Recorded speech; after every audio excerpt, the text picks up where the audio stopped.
and girls, I have a book to read to you today that I really enjoyed when I was your age. It was written by a Maine author, so it's in my Big Books for Maine book. And it is called Little Beaver and the Echo. And this book is all about a character named Little Beaver and how he lives on this pond. And he's very, very sad because he has no friends. So one day when he's crying, he hears somebody else on the other side of the pond talking to him. So we're going to follow him on his adventure as he goes across the pond to find out who was talking to him. So this book is called Little Beaver and the Echo. It was written by Amy MacDonald and illustrated by Sarah Fox Davies. Little Beaver lived all alone by the edge of a big pond. He didn't have any brothers. He didn't have any sisters. Worst of all, he didn't have any friends. One day, sitting by the side of the pond, he began to cry. He cried out loud, and then he cried out louder.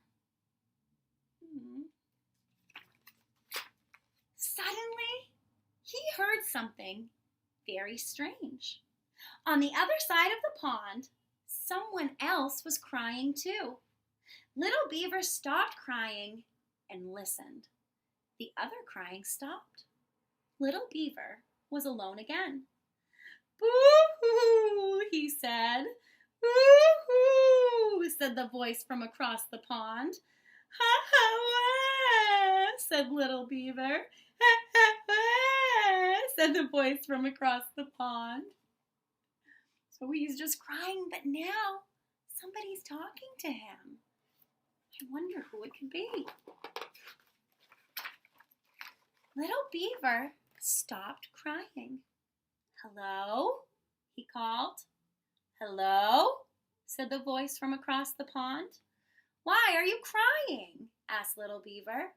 "Why are you crying?" asked the voice from across the pond. Little Beaver thought for a moment. "I'm lonely," he said.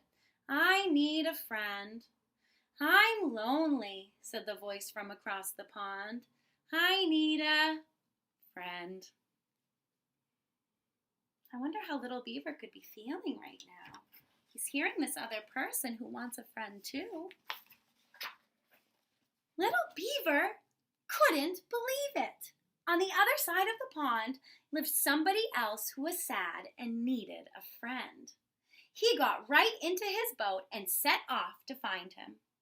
So he's going off on his adventure to find out who is talking to him across the pond. Who could it be? It was a big pond. He paddled and paddled. Then he saw a young duck swimming in circles all by himself. "I'm looking for someone who needs a friend," said Little Beaver. "Was it you who was crying?" "I do need a friend," said the duck, "but it wasn't me who was crying." "I'll be your friend," said Little Beaver. "Come with me." So the duck jumped into the boat. What just happened? Little Beaver just made a friend. So he's finding one friend, but he already made another one. I wonder what could happen next. He paddled and paddled. Ooh, look at the picture. I bet you can guess what might happen next. Then they saw a young otter sliding up and down the bank all by himself. "We're looking for someone who needs a friend," said Little Beaver. "Was it you who was crying?" "I do need a friend," said the otter, "but it wasn't me who was crying." "We'll be your friends," said Little Beaver and the duck. "Come with us." So the otter jumped into the boat. So now Little Beaver has two new friends, the duck and the otter. The otter jumped into the boat. They paddled and paddled. Ooh, look at this picture. Now you're noticing a pattern. What do you think might happen next? They paddled and paddled. Then they saw a young turtle sunning himself all alone on a rock. "We're looking for someone who needs a friend," said Little Beaver. "Was it you who was crying?" "I do need a friend," said the turtle, "but it wasn't me who was crying." "We'll be your friends," said Little Beaver and the duck and the otter. "Come with us."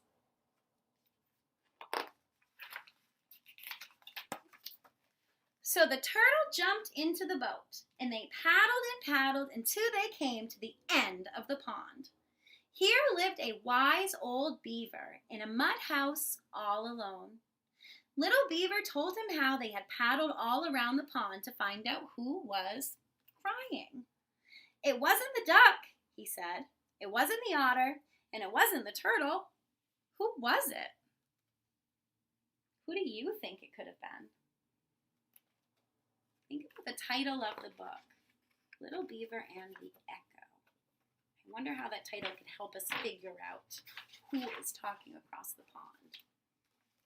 "It was the Echo," said the wise old beaver. "Where does he live?" asked Little Beaver. "On the other side of the pond," said the wise old beaver. "No matter where you are, the Echo is always across the pond from you." "Why is he crying?" said Little Beaver.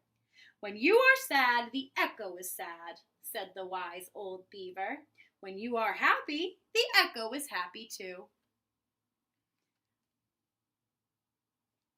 I wonder if you've ever heard an echo.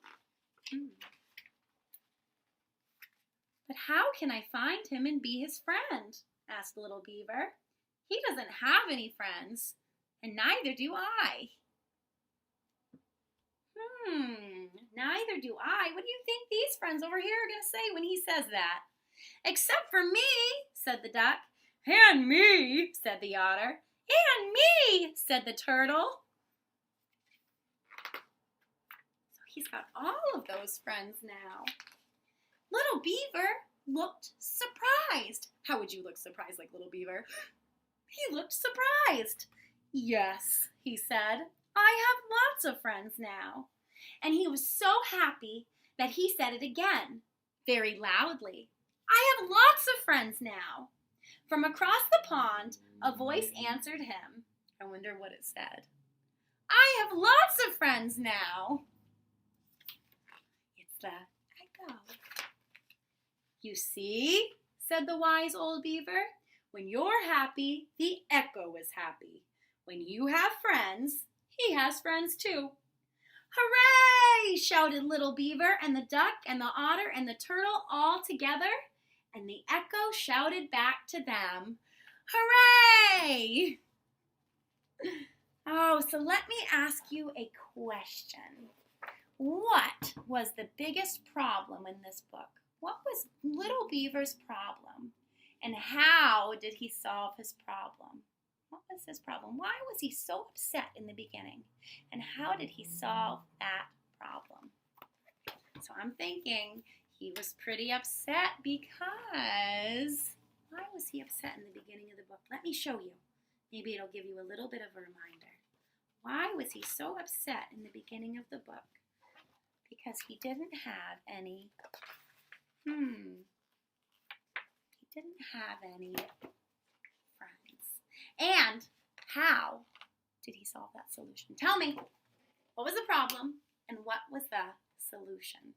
Something really cool I wanted to share with you about this book too was something about the author. So this is a little excerpt. It tells a little bit about her and how and why she created this book. And I thought this was pretty interesting. It says, one day when Amy MacDonald's son Alex was 18 months old, so just like a little baby, couple years old, she took him to visit a pond near Falmouth, Maine. So that's right here in Maine, in Falmouth, Maine, where she had spent her childhood summers. She remembered that the pond had an echo. Have you ever been to a pond or somewhere with an echo? Well, she did. She remembered that the pond had an echo. So she showed her son how to shout hello and have the echo answer back hello. When the hello came back, Alex asked her what an echo was. Amy, the author, could not think of an idea that her little son could understand at his age. So instead of explaining it to him in a kind of tricky way, she wrote this book to explain to him what an echo is. And I think that's really cool. She has a really great reason for writing this book. So yes, tell me, what do you think the problem was? Why was little Beaver upset? And what did he do to solve his problem? Let me know.